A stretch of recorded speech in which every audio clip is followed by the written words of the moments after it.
여러분은 무엇을 믿으십니까? 나는 무엇을 믿는가? 오늘 본문은 우리에게 이 물음을 던져주고 있습니다. 저는 오늘 이 설교문을 어제 저녁 한 5시 30분이 되어서야 쓰길 시작했습니다. 뭘 어떻게 시작해야 할까? 한 서너 시간을 그냥 앉아서 고민했습니다. 그 이유가 뭐겠습니까? 목사인 저 역시 내가 무엇을 믿는가에 대한 물음에 잘 대답할 수가 없었기 때문입니다. 머릿속엔 대답할 것이 많은 것 같으면서도 어느 것 하나 제대로 대답할 수가 없었습니다. 믿음의 핵심을 놓치고 있었다는 것이 사실일 겁니다. 그리고 저는 여러분들을 떠올려 보았습니다. 오늘 이 자리에 지금 앉아 계신 여러분들을 말입니다. 주일 교회에 오실 때는 가장 멋있고 근사하게 꾸미고들 나오시죠. 그런데 여러분, 무엇을 여러분들은 믿고 계십니까? 내가 지금 무엇을 믿고 있는지를 여러분은 알고 계십니까? 너희 속에 있는 소망에 관한 이유를 묻는 자에게는 대답할 것을 항상 준비하라고 했죠. 그런 여러분들은 무엇을 믿고 계십니까? 저는 지금 여러분께 교리문답 질문을 하는 게 아닙니다. 저는 지금 여러분께 우리가 가지고 있는 성경에 관한 지식에 대해 묻고 있는 게 아닙니다. 지금이라도 우리가 믿고 있고 우리가 알고 있는 바를 진지하게 고민해보고 또 스스로 물어보고 답을 찾고 그 답이 우리의 신앙의 고백이 되도록 해보자는 것입니다. 저는 오늘 이 말씀이 혹 신앙에 관해, 아니 나 자신의 삶 자체에 대해서 회의와 질문을 품고 있는 이들에게 하나의 길을 제시할 수 있기를 바랍니다.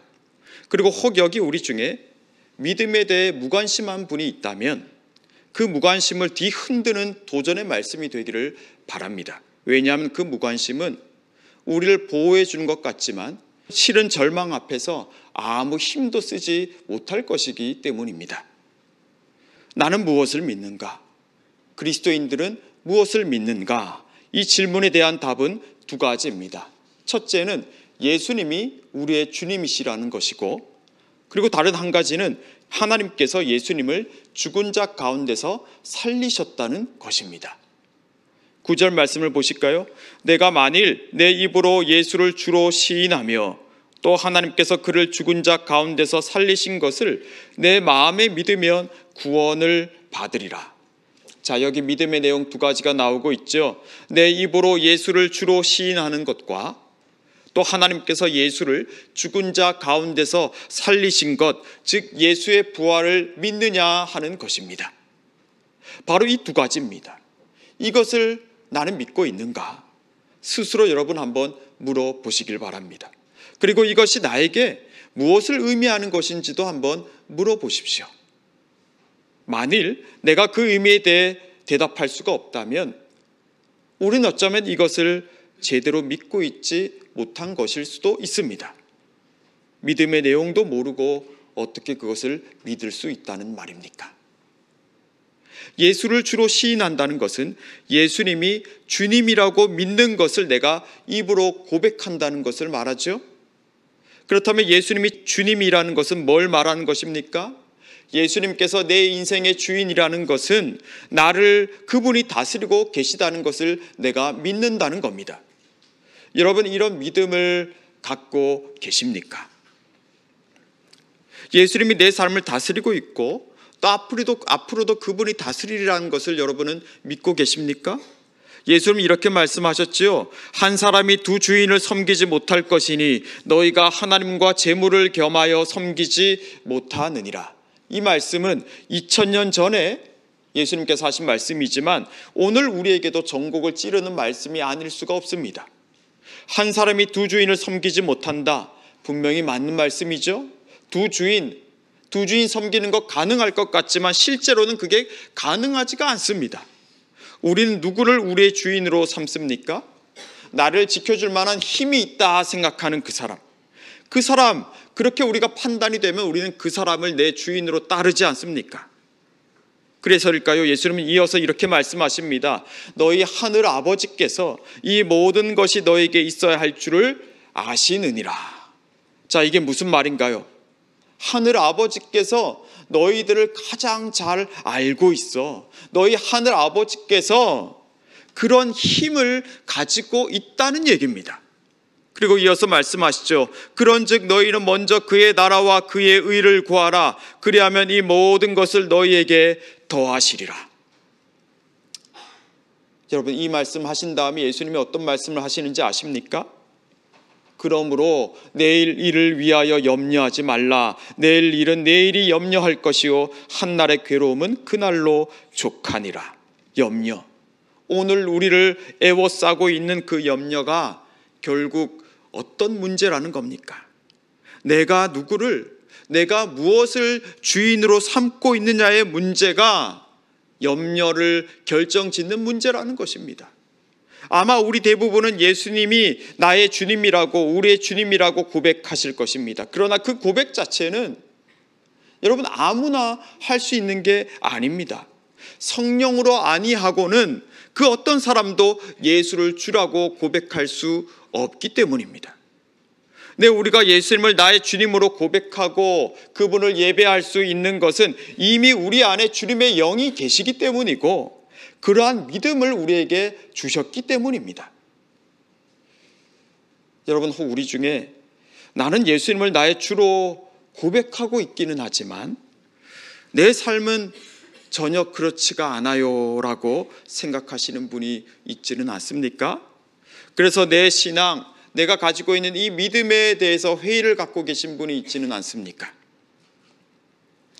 주님의 영이 그럼에도 이미 여러분 안에 함께하고 있다는 것을 기억하실 수 있기를 바랍니다. 우리의 고백, 그리고 우리의 삶이 일치하지 않는 데서 오는 죄책감과 수치심은 누구나 다 가지고 있습니다. 한 사람이 두 주인을 섬기지 못할 것이니 라는 그 말씀 앞에서 저는 그렇지 않은데요, 나는 오직 예수님만, 오직 하나님만을 나의 주님으로 섬기고 있는데요 라고 말할 수 있는 사람은 없습니다. 그보다 우리는 저 세리와 같이 하늘을 제대로 쳐다보지도 못하고 다만 가슴을 치며 하나님이여 불쌍히 여기소서 나는 죄인이로소이다 라고 고백할 수밖에 없는 사람들이지 않습니까? 그리고 하나님은 바로 그 사람에게 내가 의롭다, 네가 나에게 용납받았다라고 선언하십니다. 우리 안에 계신 주님의 영이 우리의 믿음을 도우실 것입니다. 그럼에도 불구하고 예수님께서 나의 주님이십니다라는 그 입술의 고백이 우리의 삶의 고백으로 이어지도록 도우실 것입니다. 그런데 바울은 예수님을 주님으로 시인하는 것에 대해 특별히 강조하고 있죠. 입으로 시인한다는 것은 공적으로 선언하는 것을 말합니다. 입으로 시인하는 것과 혼자 속으로 생각하는 것은 분명히 다른 거죠. 내가 누군가에 대해 좋은 감정을 갖고 있다 합시다. 그런데 아무 말도 꺼내지 않습니다. 그럼 뭡니까? 좋은 감정을 가지고 있는 것 그 이상 그 이하도 아닙니다. 이 말씀이 기록될 당시 예수를 주로 시인한다는 것 만만치 않은 일이었을 겁니다. 로마 황제를 주로 여기는 시대에 예수를 주님으로 고백한다는 것은 보통 모험이 아닙니다. 그러나 믿음의 사람들은 알았습니다. 속으로만 예수를 주로 생각하는 것과 그것을 내 입으로 시인한다는 것의 그 차이를 말입니다. 그들은 두렵고 떨리는 마음으로 예수님을 나의 주님이라 선언했을 때 하나님께서 그들을 특별하게 대하고 계시다는 걸 느꼈습니다. 그래서 그들은 누구든지 예수를 하나님의 아들이라 시인하면 하나님이 그의 안에 거하시고 그도 하나님 안에 거한다고 그들은 고백했습니다. 어디 그것뿐입니까? 나는 예수를 모른다고, 예수란 사람과 나는 전혀 상관이 없다며 예수님을 부인한 베드로에게 예수님은 어떻게 하십니까? 끝내 베드로를 예수님은 찾아가시죠. 그리고 요한의 아들 시몬아, 네가 나를 사랑하느냐라고 물으십니다. 왜 그랬겠습니까? 그의 입으로, 그의 입술로 다시 시인하게 하신 겁니다. 그 입술의 고백 자체가 그가 가지고 있는 그 믿음을 새로운 차원으로 끌어올리기 때문이죠. 예수님은 베드로의 그 고백을 들으시고는 내 어린 양을 먹이라, 내 양을 치라는 사명을 맡기시죠. 사랑하는 성도 여러분, 우리 안에 성령님께서 계십니다. 여러분, 성령님을 의지하실 수 있기를 바랍니다. 나에게 믿음을 주시고 그 믿음을 돕고 계신 분을 바라볼 때 우리는 예수님이 나의 주님이라고 우리의 입으로 시인할 수 있고, 그리고 그 입술의 고백이, 그 입술의 찬양이 어느덧 삶의 고백으로, 삶의 찬양으로 이어져 가는 것을 보게 될 것입니다. 우리가 믿는 바 두 번째 내용, 그것은 하나님께서 예수님을 죽은 자 가운데서 살리신 것입니다. 예수님의 부활이죠. 여러분, 부활이 무엇입니까? 아니, 질문을 한번 이렇게 바꿔볼까요? 예수님이 부활하셨다는 것을 믿는다는 것이 우리에게 어떤 의미를 가져다 주고 있습니까? 그건 우리가 부활하신 예수님 안에서 사망과 죽음의 세력을 이겼다는 것을 말합니다. 사망과 죽음은 무엇입니까? 예수님을 믿으면 우리는 죽지 않습니까? 영원토록 삽니까? 아니죠. 여기서 사망과 죽음이란 하나님께서 떨어져 나가는 걸 말합니다. 하나님에 대해서 분리가 되는 겁니다. 여러분, 이 말을 여러분 추상적인 언어로 그저 교회 안에서만 통하는 종교적인 그런 미사옥으로 받아들이지 마십시오. 하나님께서 떨어져 나가는 순간, 하나님으로부터 분리되는 순간 우리는 사망과 죽음이라고 이름을 붙일 수밖에 없는 그 무시무시한 세력에 사로잡히고 맙니다. 거기에 끌려다니게 됩니다. 누구는 그걸 허무라고 이름을 붙였습니다. 누구는 거기에 어둠이란 이름을 붙였습니다. 네, 그것이야말로 사망이고 죽음입니다. 지금도 그 허무, 사망, 어둠의 세력에 붙잡혀 살아가고 있는 사람들이 얼마나 많이 있습니까?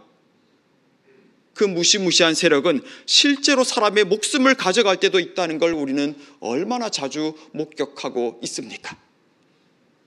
그런데 무엇이 우리를 하나님으로부터 떨어뜨립니까? 무엇이 우리와 하나님 사이를 갈라놓습니까? 무엇입니까? 우린 그걸 가리켜 죄라고 부르죠. 이 죄라는 말을 우리는 좀처럼 듣기를 싫어합니다. 요즘 같은 시대에 무슨 죄라는 말을 하고 있냐라는 소리를 하죠. 그래서 죄에 대해 잘 말하지도 않습니다. 왜 그렇습니까? 죄에 대해서 우리가 오해하고 있기 때문입니다. 우린 죄를 어떤 규칙을 위반한 것이라 생각합니다. 죄를 우리는 법규 위반 정도로 생각합니다.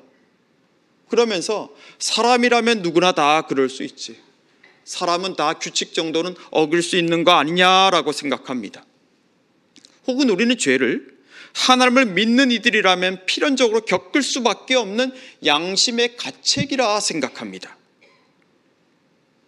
혹시 여러분 중에 그렇게 생각하시는 분이 있지는 않습니까?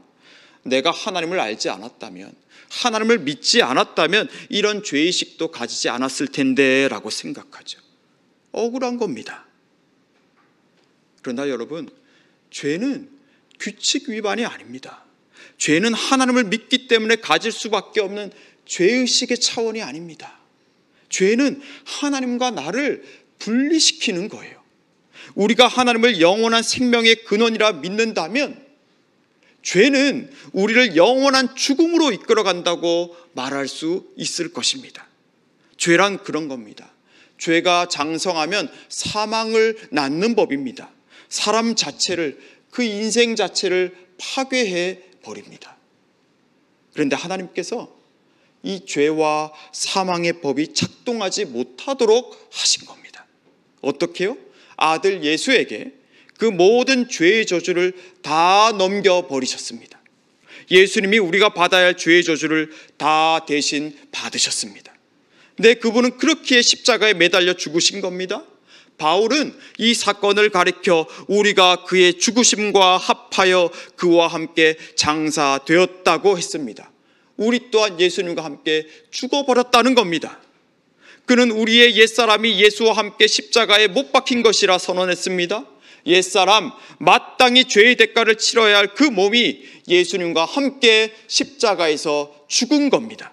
죄의 문제가 해결되었다는 거예요. 우리를 하나님으로부터 분리시키는 그 죄가 이제는 아무 힘도 쓰지 못하게 되었다는 거죠. 그런데 하나님은 그처럼 우리를 죄로부터 면제하는 것으로 그치지 않으셨습니다. 어떻게 하십니까? 예수님을 죽은 자 가운데서 살리십니다. 사망과 죽음의 저 깊은 곳에 계실 분이 무덤 문을 열고 나오셨습니다. 그분이 사망의 세력을 이기셨습니다. 우리는 바울이 고백한 것처럼 우리가 예수님의 죽으심과 같은 모양으로 연합한 자가 되었으면 또한 그의 부활과 같은 모양으로 연합한 자도 되리라고 고백할 수 있습니다. 우리가 그리스도와 함께 죽었으면 또한 다시 사신 그와 함께 살 줄을 믿어야 합니다. 이 믿음이라는 것은 사망이 우리를 다시 주장하지 못한다는 것을 믿는 것입니다. 그 믿음은 죽음의 저 세력이, 허무의 세력들이 우리를 향해 입을 벌리고 무섭게 달려와도 그 날카로운 송곳니가 실은 가짜라고, 아무 힘도 없는 것이라고 폭로하는 것을 말합니다. 그리스도와 함께 내가 살아 있다고 믿는 것은 이제는 죄가 나를 주장하지 못하며 나 자신이 저 무시무시한 법 아래 있지 아니하고 하나님께서 베푸시는 그 은혜의 법 아래 있다고 선포하는 것을 말합니다. 여러분, 이것이 바로 예수님의 부활을 내가 믿는다는 것의 의미입니다. 그리고 바로 이런 사람들, 예수님을 주로 시인하고 예수님의 다시 사심을 믿는 사람은 누구든지 부끄러움을 당하지 않을 거라고 하나님은 선언하셨습니다. 사랑하는 성도 여러분, 부끄러움을 당하지 않게 하겠다고 하나님 말씀하셨습니다. 무슨 말입니까? 하나님 지금 저와 여러분에게 그것들 결코 거짓말 아니야 라고 말씀하시는 겁니다. 예수님도 말씀하셨죠? 누구든지 사람 앞에서 나를 시인하면 인자도 하나님의 사자들 앞에서 그를 시인할 거라고 말입니다. 여러분, 우리도 알지 않습니까? 우리가 예수님을 생각하고 예수님의 이름으로 참고 인내하고 섬길 때 우리는 그 일이 썩어 사라지지 않는다는 걸 알고 있지 않습니까? 욕된 것으로 심고 영광스러운 것으로 다시 살아나며 약한 것으로 심고 강한 것으로 다시 살아난다는 것을 우리는 그리스도 예수 안에서 지금도 배우고 있지 않습니까? 예수 그리스도의 부활이, 그 부활 신앙이야말로 오늘 우리 눈앞에 와 있는 죽음과 사망의 세력에 그 정수리를 깨트린다는 걸 우리는 분명 경험하지 않았습니까?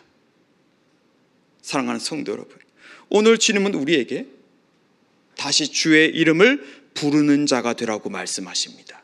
우리를 위해 죽으시고 다시 살아나셔서 지금 우리의 주님이신 그분을 말입니다.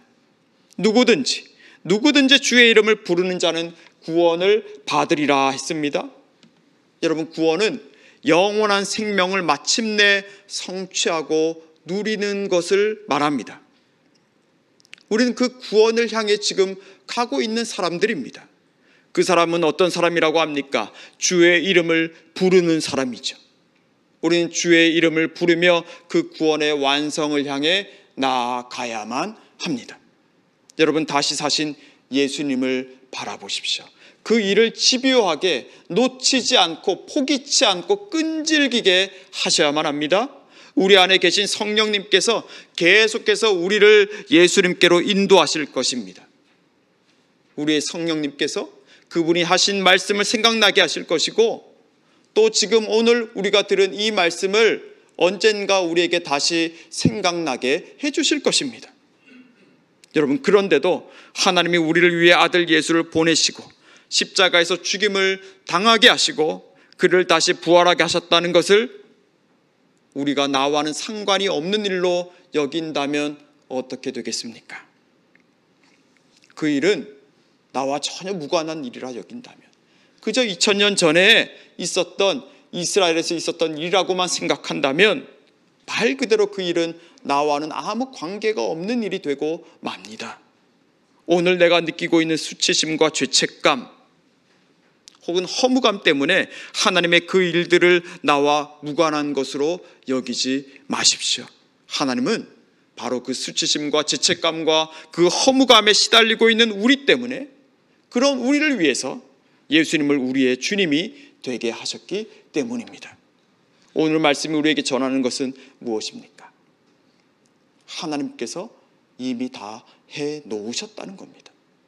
하나님이 바로 여기 오늘 저와 여러분 때문에 우리를 놓치지 않으려고, 우리를 죄와 사망의 권세에 휩쓸리지 않게 하시려고 골고다에서 이를 다 버리셨다는 거예요. 그리고 마침내 우리의 주가 되셨고 우리를 죄의 법이 아니라 은혜의 법에 따라 살아가게 하셨다는 거죠. 자, 그런데 우리는 이 일을 나를 위한 일로 시인하지도 않고 믿지도 않는다면 어떻게 됩니까? 하나님의 그 일들이 내게 아무 혈육도 미치지 못하는 것입니다. 여러분, 우리는 그렇게 해서는 안 됩니다.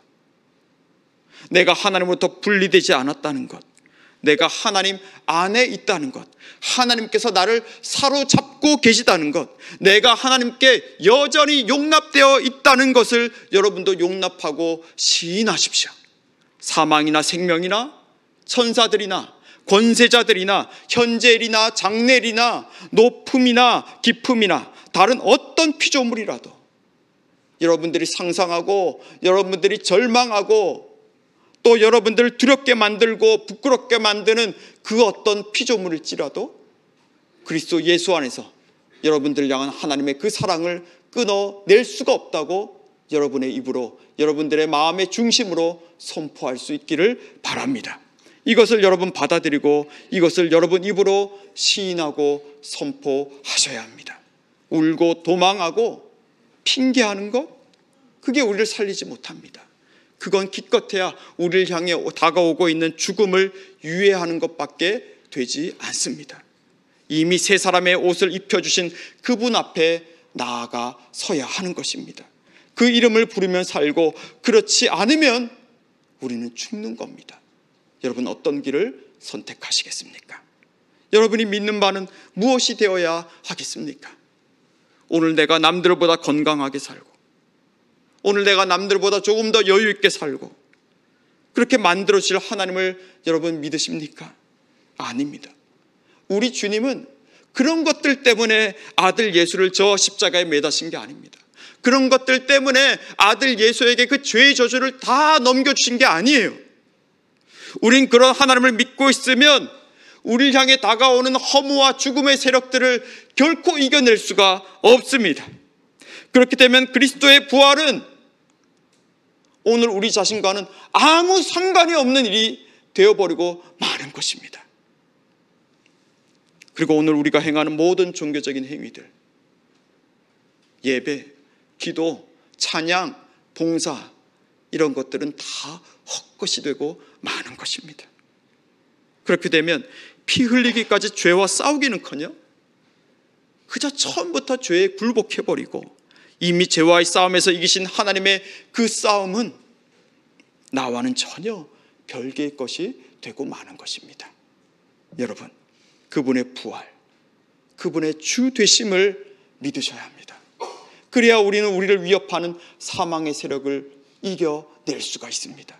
그저 믿음으로 주님의 주 되심을 시인했을 뿐인데, 그저 나는 주님의 이름을 불렀을 뿐인데, 주님은 내가 혼자가 아닐 뿐만 아니라 이미 주님의 풍성한 은혜를 누리고 있는 사람이라는 것을 깨닫게 해주실 것입니다. 저와 여러분은 끝까지 그 길을 가야 합니다.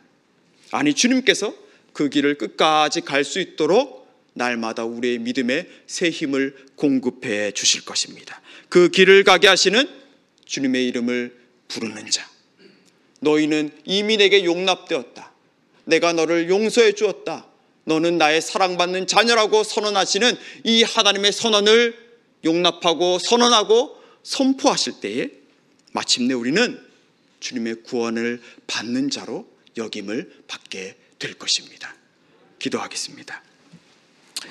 하나님, 주님께서 우리 인생의 주인이십니다. 주님의 부활하심으로 인해 오늘 우리는 사망 권세를 이기며 영원한 생명이신 하나님을 향해 더 가까이 나아갈 수 있음을 고백합니다. 여기 우리 중에 살아가는 이유와 목적을 발견하지 못해 힘들어하고 있는 지체가 있습니까?